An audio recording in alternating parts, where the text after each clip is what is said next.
volviendo a recordar que el sufrimiento depende de la perspectiva o de la posición en que lo miremos. ¿Se recuerda que eso lo vimos por allá en la carta de los Filipenses? Y en esta carta, mis amados hermanos, el apóstol Pablo dice algo humanamente que resulta desconcertante para nosotros y también para los de Colosa. Y él dice: ahora me gozo en lo que padezco por vosotros. Entonces la pregunta que me hacía yo: ¿cómo puede alguien gozarse en medio del sufrimiento? Y la respuesta no está en el dolor mismo, sino en la verdad gloriosa que el apóstol Pablo también describe y dice: Cristo en vosotros, esperanza y gloria. Hermanos, hasta aquí en la carta de los Colosenses, el apóstol Pablo nos ha mostrado quién es Cristo. Nos ha hecho, como hace el hermano Witt con su dron, sacado una foto desde lo alto de la imagen de Dios invisible, el primogénito de toda la creación. El apóstol Pablo nos ha dicho que Él es el creador, el sustentador de todo lo que existe, y que este creador es también la cabeza de la iglesia, el principio de la nueva creación. Pero eso no es todo. El apóstol Pablo también nos ha mostrado lo que Cristo ha hecho. Aquel que es el Señor de todo, que creó todo, que es dueño del tiempo, del presente, del pasado y del futuro, se humilló hasta la muerte de cruz para reconciliarnos consigo todas las cosas. Eso es lo que vimos la semana pasada. Haciendo la paz mediante la sangre de su cruz. ¿Qué significa esto? El apóstol Pablo ha aplicado esa gran obra cósmica de la reconciliación a nosotros. Y en el versículo 21, lo vimos la semana pasada, dijo: y a vosotros también, que erais en otro tiempo extraños y enemigos en vuestra mente, haciendo malas obras, ahora os ha reconciliado. Les voy a recordar lo que dije la semana pasada. La reconciliación no es una idea abstracta ni una teoría teológica distante. Es una realidad histórica, objetiva y personal, realizada en un cuerpo real, en una cruz real y derramando una sangre real. Es decir, este hecho ocurrió por medio de una muerte real. ¿Y cuál era el propósito de esa muerte? ¿Cuál es el objetivo de esa muerte? ¿Cuál es el propósito primario, fundamental? Presentarnos santos y sin manchas e irreprensibles delante de Dios. Ese es el objetivo. Ahora, a partir del versículo 23, el apóstol Pablo hace un giro a esta exposición maravillosa de Cristo y su obra completa, a la evidencia perseverante de que los verdaderos reconciliados con Dios deben mostrar o testificar. Hay una evidencia de aquellos que hemos sido reconciliados por medio de este sacrificio. ¿Y cuál es esa evidencia? También lo dijimos la semana pasada, es perseverar en el Evangelio. Cuando el Evangelio es proclamado fielmente, siempre surge una pregunta: si esta obra perfecta de Cristo, ¿cómo debe manifestarse en un creyente? ¿Cómo se debe manifestar la reconciliación? ¿Cómo podemos saber si alguien realmente ha sido impactado por la palabra de Dios y ha sido transformado? Es en que persevera independiente de las aflicciones. Permanece firme en el Evangelio de la cual yo fui ministro, dice el apóstol Pablo. Permanecer firme independiente de las circunstancias. Aquel que verdaderamente ha sido reconciliado con Dios, transformado por Dios, regenerado por Dios, no es algo desechable, no es algo plástico, es algo que no se puede borrar. En otras palabras, aquel que ha sido transformado por Dios, reconciliado, soporta cualquier aflicción, independiente de donde venga, porque está parado en la roca que es Cristo Jesús. Eso es lo que ha dicho hasta aquí el apóstol Pablo. Ahora les invito a leer Colosenses 1, versos del 24 al 29. Colosenses 1 del 24 al 29. Así dice la palabra el día de hoy. Ahora me gozo en lo que padezco por vosotros y cumplo en mi carne lo que falta de las aflicciones de Cristo por su cuerpo, que es la iglesia, de la cual fui hecho ministro según la administración de Dios, que me fue dada para con vosotros, para que anuncie cumplidamente la palabra de Dios, el misterio que había estado oculto desde los siglos y edades, pero que ahora ha sido manifiesto a sus santos, a quien Dios quiso dar a conocer las riquezas de la gloria de este misterio entre los gentiles, que es Cristo en vosotros, la esperanza de gloria, a quien anunciamos, amonestamos a todo hombre y enseñando a todo hombre que en toda sabiduría, a fin de presentar perfectos en Cristo Jesús a todo hombre, para lo cual yo también trabajo, luchando según la potencia de Él, la cual actúa poderosamente en mí. Padre amado, te damos gracias una vez más esta mañana por tu presencia en medio de nosotros, por tu palabra, Señor. Ayúdanos, Señor, como decimos domingo tras domingo. Necesitamos del poder de tu Espíritu Santo, tanto para exponerla como para recibirla, Señor, y ponerla por obra. Señor, dejamos todo lo que sucede en este lugar bajo tu autoridad, bajo tu soberanía, en el nombre del Padre, del Hijo y del Espíritu Santo. Amén. Se cuenta que un niño observaba a su abuela mientras tejía un antiguo telar. Desde donde estaba el niño solo podía ver la parte de atrás del tejido. Hilos cruzados, nudos, colores sin sentido, un verdadero desorden. Confundido le preguntó el niño a su abuela: ¿por qué estás haciendo algo tan feo y desordenado?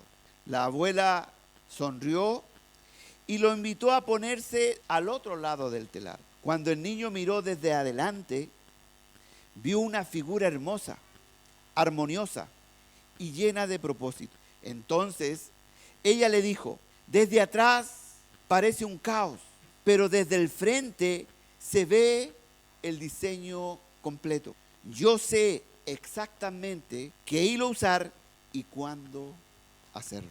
Muchas veces nosotros vivimos desde atrás del telar. Vemos el dolor, la pérdida, el cansancio, la incomprensión y concluimos apresuradamente que todo ha salido mal, que no han sabido valorar nuestro trabajo, que hemos sido pisoteados, que no merecíamos pasar por determinadas situaciones.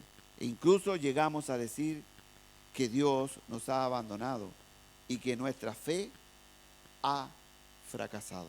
Pero el Señor nos dice esta mañana: yo veo de frente.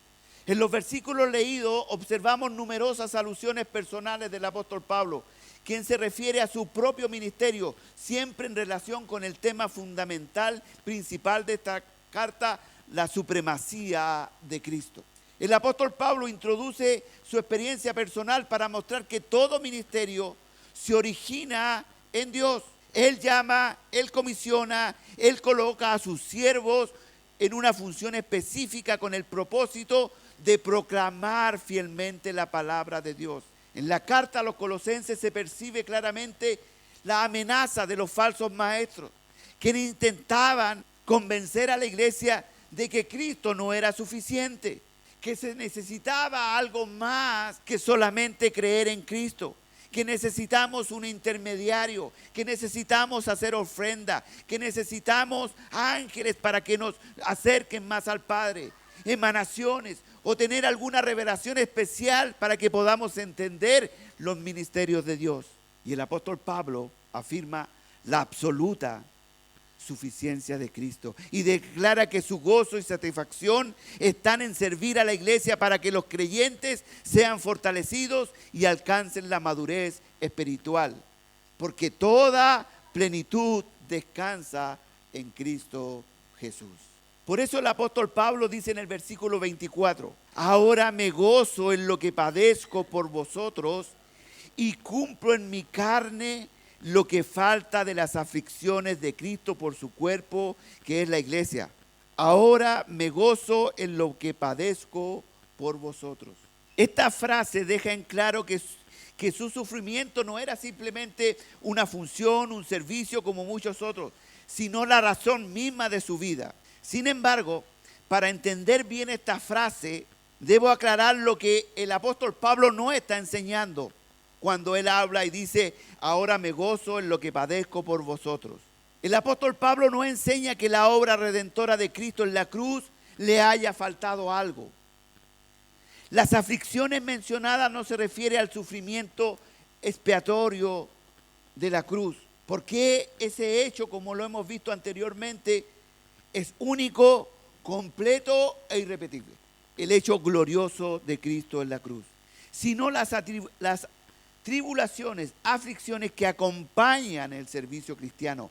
A eso se refiere cuando el apóstol Pablo dice, ahora me gozo en lo que padezco por vosotros. El apóstol Pablo está diciendo, en otras palabras, que como miembros del cuerpo de Cristo, al sufrir la iglesia, sufre Cristo mismo. Hay una identificación real entre la cabeza y su cuerpo. ¿Se acuerda que lo vimos anteriormente? Por eso que él dice, después de hablar de la grandeza de Cristo, el apóstol Pablo demostrar que él es dueño del tiempo, y él dice también es la cabeza de la iglesia. Ese es el verdadero sentido de esa frase. Mire, mi amado hermano, un ejemplo claro de esto, de esta verdad, la encontramos en la conversación del apóstol Pablo cuando el Señor Jesucristo resucitado se le aparece camino a Damasco y le dice, Saulo, Saulo, ¿por qué me persigues? ¿Cuál era el contexto de eso? Cristo ya había sido glorificado, ya estaba con el Padre. Pero él le dice, ¿por qué me persigues? ¿Qué es lo que está haciendo Cristo con esa declaración?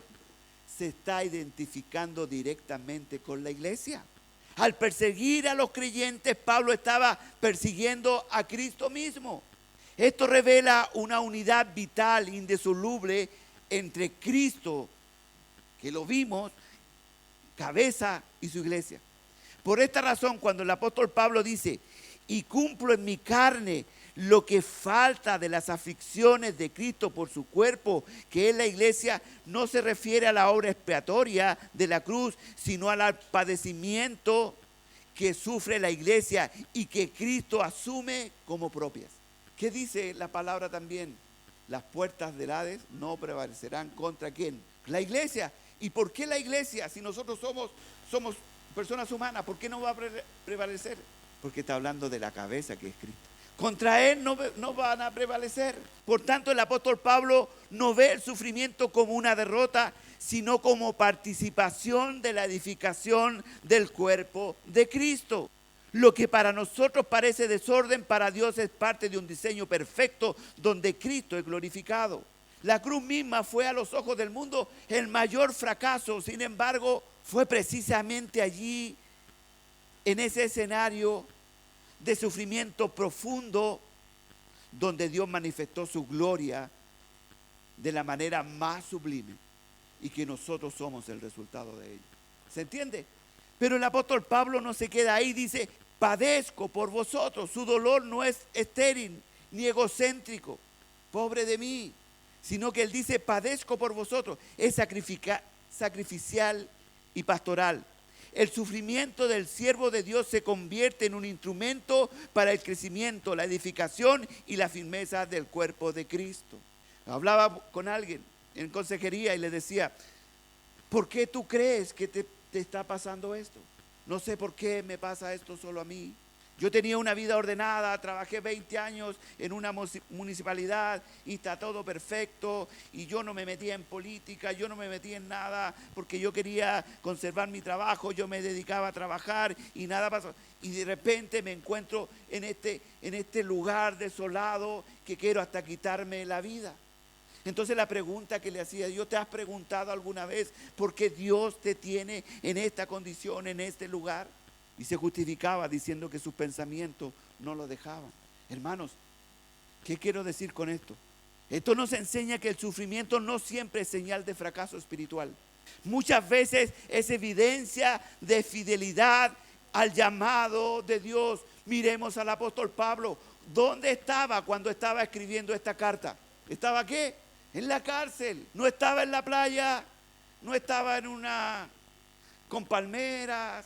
Hermano, no tenía beneficio, no había celular en la cárcel. El apóstol Pablo no se goza en el sufrimiento en sí, sino a pesar del sufrimiento, porque ve a Cristo glorificado en la edificación de su iglesia. ¿Cuántas veces hemos necesitado estar encerrados en una habitación solo para poder reflexionar lo que Cristo hace en nuestras vidas? ¿Cuántas veces hemos tenido que apartar un tiempo? El Señor ha tenido que hacer algo en nuestra vida para que nosotros descansemos y podamos mirar que no se trata de nosotros, sino se trata de Cristo en nosotros.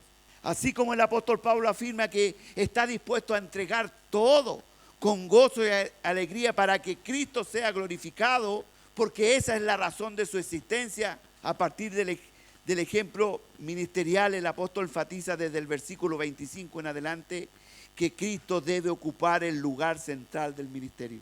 Él es el tema de la predicación, el método de la predicación, el propósito de la predicación, el poder de la predicación. En otras palabras, Cristo define el contenido de la exposición, la forma, la meta y la edificación de todo verdadero ministerio en Cristo Jesús.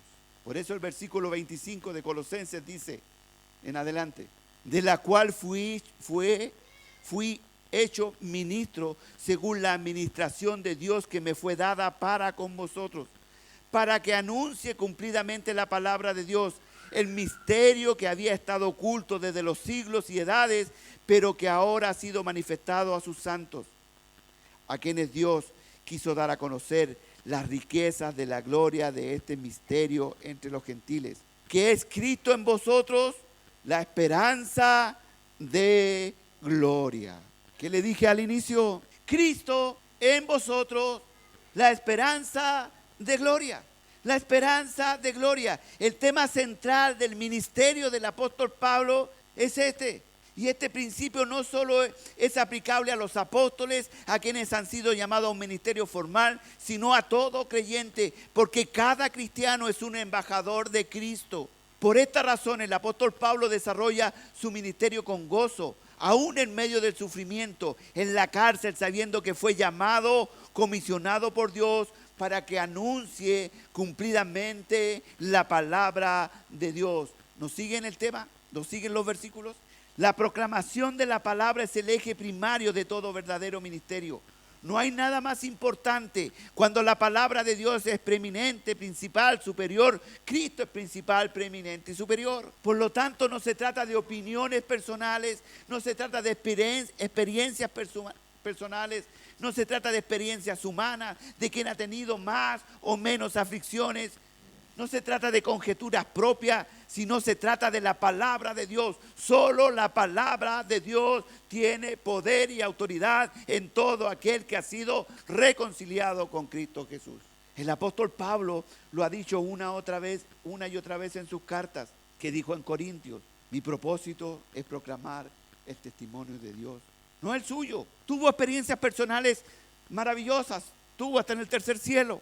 Por lo tanto, la tarea de todo ministerio no es hablar de nosotros, sino dar voz a lo que Dios ha revelado. Él determina qué debemos predicar, cómo debemos hacerlo y cuál es el contenido central del mensaje. En ese sentido, cada creyente es un portavoz de Dios, un instrumento a través del cual Dios habla en medio de un mundo sordo. Como bien lo ha dicho Miguel Núñez en varias oportunidades, somos micrófono de Dios. Hermanos, esta pasión consumidora se evidencia cuando el apóstol Pablo se despide de los ancianos de Éfeso en Mileto, afirmando que no rehusó anunciar todo el consejo de Dios, Hechos 20:27, dando a entender que no se trata de sabiduría humana ni de consejería nacida de la mente del hombre, sino comunicar fielmente lo que Dios ha revelado. Por eso el apóstol Pablo declara absolutamente convencido, determinado, Hechos 10:24, pero de ninguna cosa hago caso, ni estimo preciosa mi vida para mí mismo, con tal que acabe mi carrera con gozo y el ministerio que recibí del Señor Jesús, para dar testimonio del evangelio de la gracia de Dios. ¿Se da cuenta, mi amado hermano? Esa misma pasión ardió en Jeremías. Las mujeres lo saben bien. No pudo callar la palabra porque era como fuego en sus huesos. En los apóstoles, El mismo apóstol Juan en Apocalipsis dijo, no puedo dejar de decir lo que hemos visto y oído. Nada estuvo determinado por ellos, sino por lo que Cristo hizo. Cristo y este crucificado. Así como ellos, el apóstol Pablo estuvo dispuesto a gastar sus fuerzas, sus recursos, aún su vida con tal de anunciar el evangelio de la gracia de Dios, porque entendía que no hay nada más importante que esto, que esta verdad. Y esta verdad debería consumirnos a cada uno de nosotros, a todo creyente, mi amado hermano. Y esto me confrontaba, porque si hoy día hubiéramos más creyentes con estas convicciones, dígame usted, ¿acaso no sería distinto nuestro entorno? Y esto se ha convertido en una lucha personal. Al mirar la vida del apóstol Pablo, no hemos hecho nada de lo que deberíamos hacer. Si hacemos una reflexión honesta, no hemos hecho nada de lo que debemos hacer, porque nosotros también somos llamados a vivir con esas mismas convicciones. Si realmente entendiéramos que nuestra vida debe girar en torno a este llamado, comprenderíamos que este no es solo un tema central de una predicación de un día domingo a la iglesia, sino un eje rector de la vida de todo creyente. Mi amado hermano, la palabra de Dios no ha sido dada solo para tener un conocimiento intelectual, sino para ser vivida en la práctica real. No se trata de aceptar ciertas verdades y luego quedarnos esperando pasivamente que el Señor salga o venga a nuestro encuentro y que el Señor conteste nuestras oraciones cuando estemos en aflicción. ¿Qué ocurrió en Tesalónica, donde algunos confundidos respecto al regreso de Cristo dejaron incluso de trabajar? El apóstol Pablo, aunque los confronta con esta verdad, ¿y qué les dice? El que no trabaja, no coma. Una exhortación con firmeza, recordándoles que aunque Cristo ciertamente vendrá y sabemos que va a venir, debemos vivir responsablemente, trabajar responsablemente, cumplir con el llamado que Dios nos ha dado responsablemente. ¿Por qué? Porque la verdad bíblica está destinada para transformar la manera de vivir. No solo la forma de pensar, sino la forma de vivir.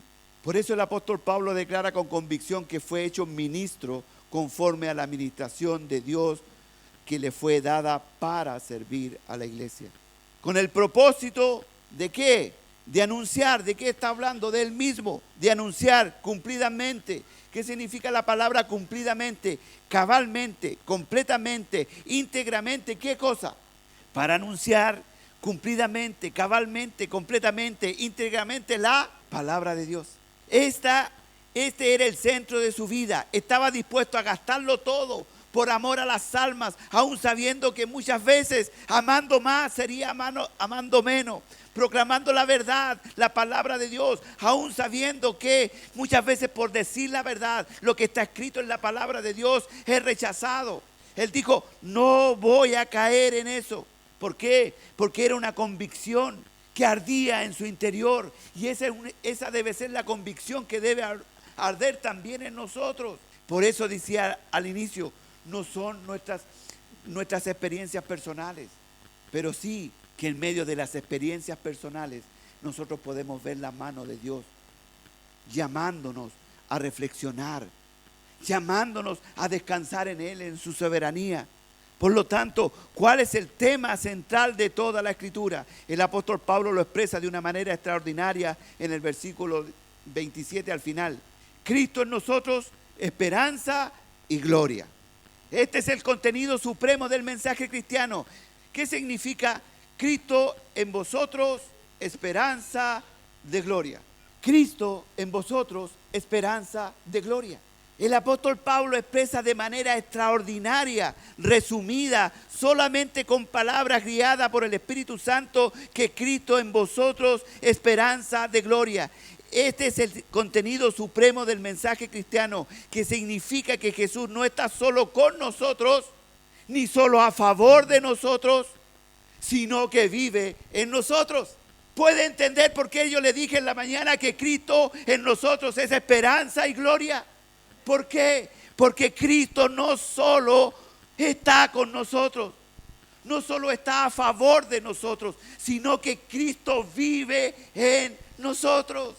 Y porque Cristo vive en nosotros, tenemos una seguridad firme, porque no termina ahí la frase. Cristo en vosotros, esperanza y gloria.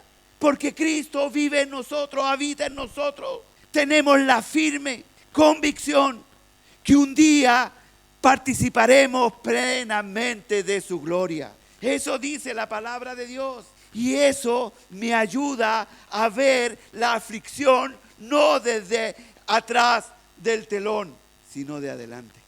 ¿Se entiende, mi amado hermano? En palabras más simples, si Cristo vive en nosotros, hoy nuestro futuro está asegurado. La gloria de Dios nos espera. Eso es lo que está diciendo el apóstol Pablo. Si Cristo vive en nosotros, hoy nuestro futuro está asegurado. La gloria de Dios nos espera. Eso debía llenarnos de aliento, de nueva fuerza. Pero no solo se queda ahí el apóstol Pablo. Mire, este misterio, ¿se acuerdan lo que leímos Colosenses? Lo leímos todo, ¿verdad? Este misterio dice que permaneció oculto. ¿Y por qué dice que permaneció oculto?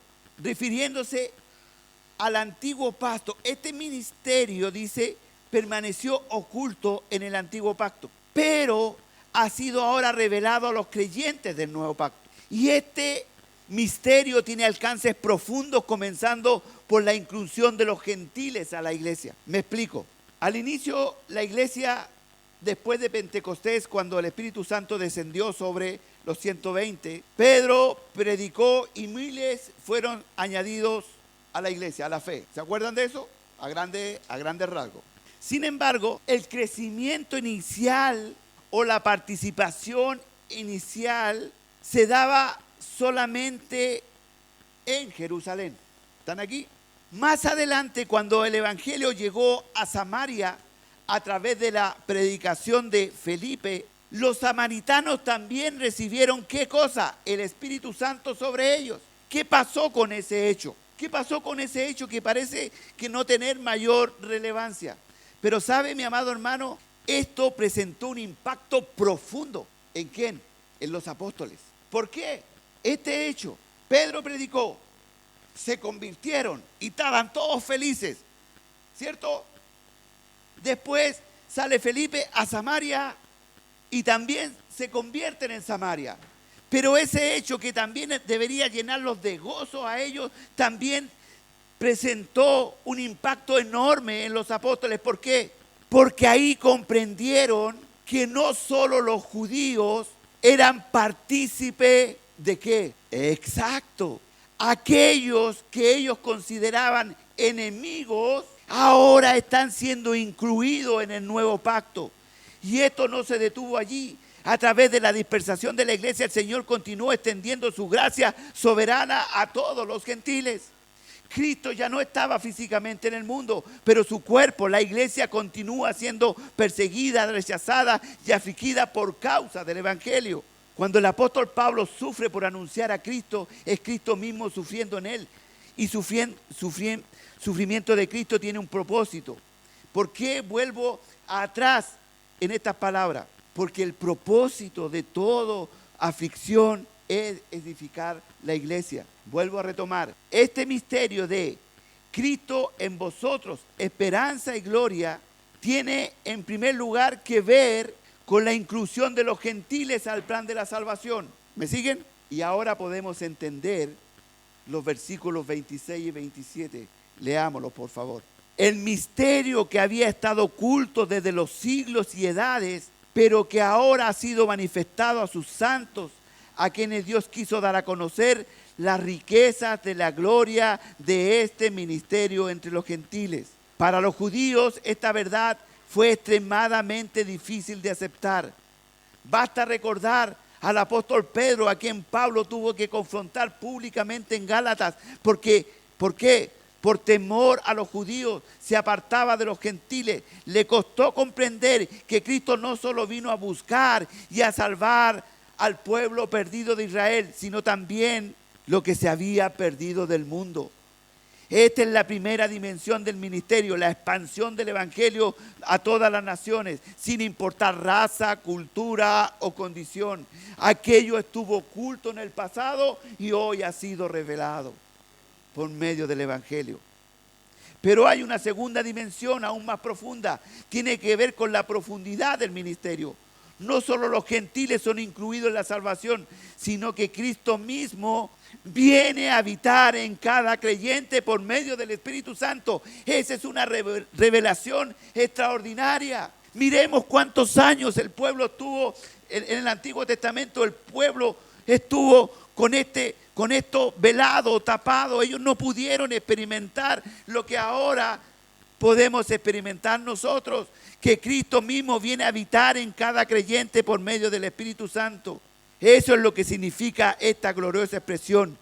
Cristo en vosotros, esperanza. ¿Lo entiende ahora, hermano? Si no lo entiende, no le eche la culpa a Dios. Esa es culpa mía, porque no sé cómo explicarlo, pero esta palabra, Cristo en vosotros, esperanza y gloria, no se trata de una verdad doctrinal, sino que de una realidad espiritual que debe transformar nuestra conducta. El apóstol Pablo no inventa esta enseñanza, la fundamenta en las propias palabras del Señor Jesucristo en Juan 14, la noche antes de ir a la cruz. ¿Qué le dice a sus discípulos que estaban atemorizados, sentían el ambiente raro? Jesús le dice, ¿sabe qué? Yo no voy a estar más con ustedes. Y él le dice, qué bueno, que te vaya bien. Te hacemos una ofrenda, Señor. ¿Qué es lo que pasó con los discípulos cuando el Señor le anuncia eso? ¿Qué les pasó? ¿Se recuerda? Tristeza. Pero solo tristeza. Imagínese usted la situación. Desesperanza, temor, soledad. Pero Él le dice algo que ellos, quizás con el dolor y la aflicción que estaban sintiendo, yo estoy aquí parafraseando, esto no es bíblico por si acaso, sino que para tratar de llegar a... Quizás ellos no entendieron cuando Él les dijo algo que era fundamental para sacarlos de esa situación. Y les dice, vendremos a Él y haremos morada con Él. La noche antes de ir a la cruz, Jesús promete el Espíritu Santo y declara que Él no solo estará con los discípulos, sino en ellos. Y aún más, va más lejos y profundiza más y dice, vendremos a Él y haremos morada con Él. El Padre y el Hijo por medio del Espíritu Santo haciendo morada en creyentes pecadores, débiles como nosotros. Esa es una verdad gloriosa. ¿Cuántas veces hemos leído quizás este pasaje y no lo hemos podido interiorizar o analizar lo que profundamente está diciendo? ¿Sabe qué? Me quebraba al poder entender la profundidad de esta palabra. El Padre, el Hijo, por medio del Espíritu Santo, haciendo morada en creyentes pecadores como nosotros. Esta verdad es tan profunda que sobrepasa cualquier comprensión humana. La Trinidad, la santidad, la plenitud de Dios habitando en nosotros, creyentes, pecadores y faltos. ¿Cómo no adorar? ¿Cómo no alabar? ¿Cómo no exaltar? ¿Cómo no declarar fidelidad a Dios con estas verdades tan grandes declaradas en su palabra? ¿Cómo podemos quedarnos indiferentes a estas verdades tan gloriosas que están aquí en su palabra? Que el Señor nos ayude y nos perdone. Más adelante el apóstol Pablo afirma con claridad al decir que somos templo del Espíritu Santo, porque el Espíritu Santo de Dios mora en nosotros. Este es el glorioso ministerio que nos fue revelado plenamente en el antiguo pacto, pero que ahora ha sido manifestado a la iglesia, a los creyentes, a los que éramos enemigos, a los que hemos sido reconciliados con Dios, para que lo disfrutemos, para que lo vivamos y para que lo expresemos. ¡Wow! Para que lo disfrutemos, para que lo vivamos y para que lo expresemos. Dios viviendo en nosotros. Estas no son palabras de ánimo y no es una charla motivacional. Este no es una arenga, mi amado hermano. Si usted cree en Cristo y cree en la palabra de Dios, este no es una arenga, no es una charla motivacional. Esto es algo que debe cambiar nuestra vida para que la disfrutemos, para que la vivamos y para que la comuniquemos. Y esta esperanza de gloria tiene implicaciones prácticas y profundas. En primer lugar, nos capacita para enfrentar el sufrimiento del tiempo presente. ¿Qué le dije yo a los que levantaron la mano al principio? Cristo en nosotros, esperanza y gloria. ¿Qué le estaba diciendo, mi amado hermano? Que Cristo es suficiente para que usted pueda enfrentar la dificultad que está viviendo en el tiempo presente. Saber que Cristo vive en nosotros nos permite poner la mirada en la perspectiva correcta. No se pare detrás del telar, párese por delante, porque detrás del telar se ven los nudos. Los tejidos me parece que son iguales, con nudos. Los colores no tienen sentido, usted no ve ninguna forma. Pero si lo da vuelta al otro lado, usted puede ver lo que realmente el tejido quiere expresar. Esperanza de gloria nos capacita para vivir las aflicciones del tiempo presente. Saber que Cristo vive en nosotros nos permite poner la perspectiva adecuada en la aflicción que estoy viviendo. Romanos 8:18. Las aflicciones del tiempo presente no son comparables con la gloria venidera en nosotros, que en nosotros ha de manifestarse. ¿Puede entender la profundidad de este versículo, mi amado hermano? Las aflicciones del tiempo presente no son comparables con la gloria venidera que en nosotros ha de manifestarse. ¿Qué está haciendo el apóstol Pablo? Recordándonos en quién pertenecemos, a dónde vivimos y hacia dónde vamos. El sufrimiento actual, sea físico, emocional, espiritual, no puede compararse con la gloria futura que nos espera. Esta esperanza nos fortalece para seguir adelante. Nada, ninguna tribulación, ninguna angustia en el presente, en el pasado, ni en el porvenir nos podrá separar del amor en Cristo Jesús. ¿Quién nos puede separar del amor en Cristo Jesús? ¿Quién nos puede separar de esta obra que Cristo ha declarado en su palabra y que dijo que Él se iba a cumplir? Si somos cristianos, ¿nos puede caber duda alguna de esto que está diciendo el apóstol Pablo? Creo que no. Creo que no. ¿Por qué? Porque existe una unidad indisoluble, una unidad inseparable entre Cristo y la iglesia. ¿Se acuerda que dijimos que Cristo, la cabeza de la iglesia, inseparable, indisoluble? Bueno, ¿quién es la iglesia? Nosotros. Cristo vive en nosotros y eso es nuestra esperanza segura en gloria. El apóstol Pablo nos enseña que el padecimiento por causa de Cristo no es señal de abandono divino, ni participación, sino la participación de la obra de Dios en nosotros. Hermanos, si hoy hay pruebas, oposición, cansancio en tu caminar cristiano, eso no significa que Cristo haya dejado de obrar, significa que Él sigue edificando su iglesia, incluso a través de tu fidelidad, pero también de tu debilidad. Por lo tanto, no debemos interpretar el sufrimiento como derrota, sino como un escenario donde Cristo sea glorificado. ¿Qué es lo que decía el apóstol Pablo? ¿O por qué el apóstol Pablo decía, me gozo en la aflicción en el presente? ¿Se acuerda que no ha cambiado su discurso? En Filipenses le dijo lo mismo y estaba preso. Y ahora a los colosenses, sin conocerles, le dice exactamente lo mismo, estando en la misma condición.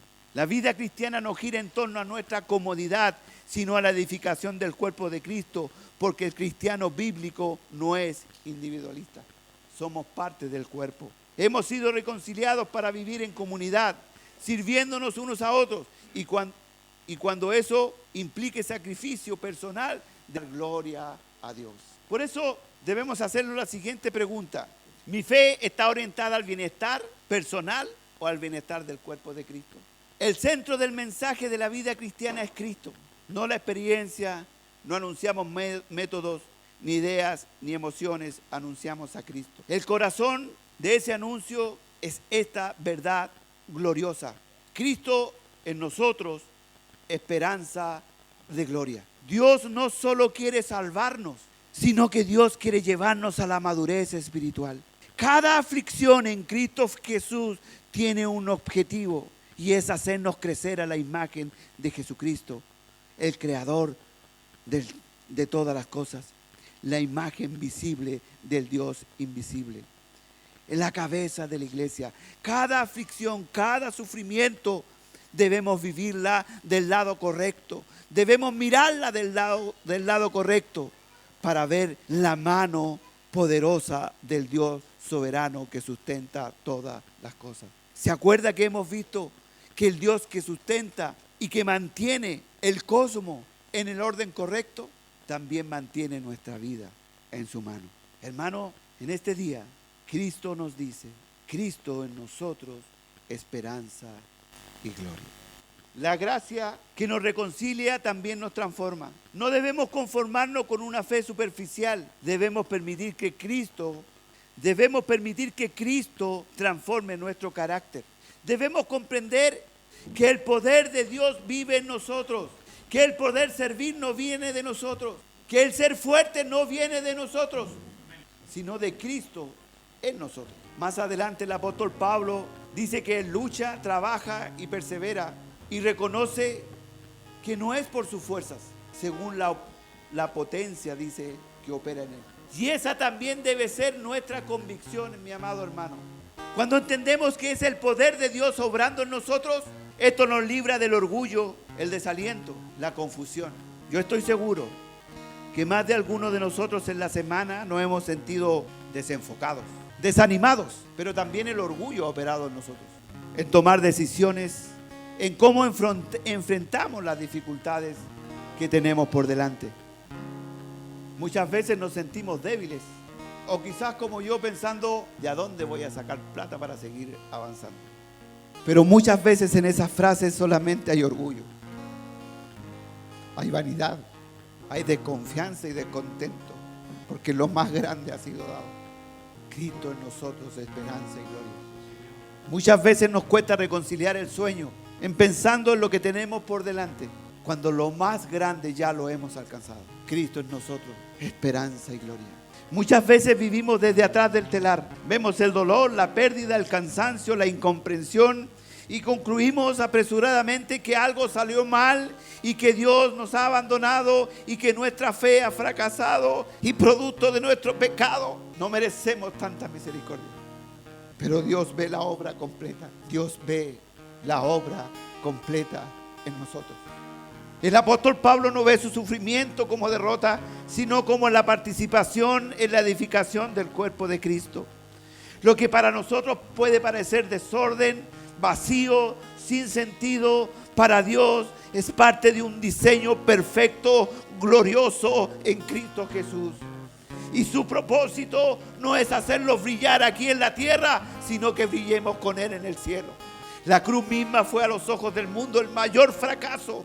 Sin embargo, fue precisamente allí el escenario de ese sufrimiento más profundo, de la injusticia más grande, donde Dios manifestó su gloria de la manera más sublime. Y al comprender eso no podemos seguir siendo los mismos. Hermanos, cuando el dolor llegue, no juzguemos la fidelidad de Dios por lo que podamos estar viviendo o porque simplemente estamos parados detrás del telar. Confiemos en que Cristo, el Señor de la iglesia, está usando incluso el sufrimiento como el escenario donde su gloria sea manifiesta y su propósito se cumpla. Cristo en vosotros, esperanza y gloria. Hermanos, Cristo en vosotros, esperanza de gloria.